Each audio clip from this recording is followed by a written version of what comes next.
আমি হাঁড়িতে পরিণত করে দিলাম। তারপর সেই বুড়িটা ডাইনিতে পরিণত হলো, কিন্তু মিনা তাতে আশ্চর্য হলো না। আমার এই হাড়ি চাই না, বেশি খাওয়ার দাওয়ার খেয়ে কি করব, বরং আমাকে একটা সোনার মোহরের থলি দাও। এরপর ডাইনি তো নিশ্চিন্ত হলো যে এই মেয়েটা অনেক লোভী, অসৎ উদ্দেশ্যে জঙ্গলে এসেছে। সে ঠিক করলো একে উচিত শাস্তি দিতে হবে।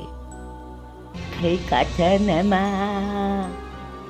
এই হাঁড়িটাকে সোনার থলিতে পরিণত করে দিলাম।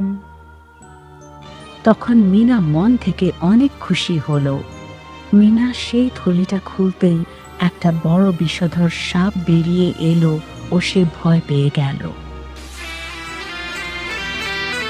তুই খুব লোভী, তুই খুব অসৎ, তোর জন্য এই সাপটি ঠিক আছে। যতদিন না সৎ হবে তাকে এই সাপ তাড়া করে বেড়াবে।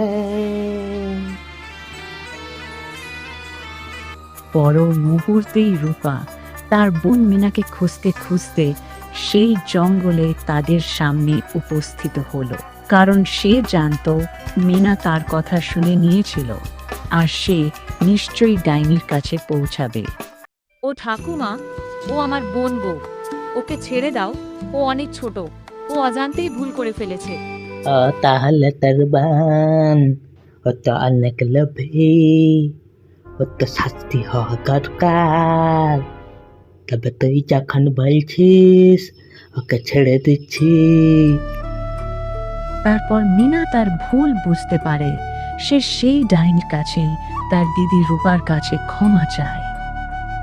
তারপর তারা বাড়ি ফিরে আসে, আর এভাবেই দুই বোন সুখে ও আনন্দে তাদের জীবন কাটাতে লাগলো। তারা দুই বোন সেই সোনার মোহর বিক্রি করে সেই অর্থ দিয়ে সুন্দর বাড়ি তৈরি করলো। আর এখানেই আমাদের গল্প শেষ হলো।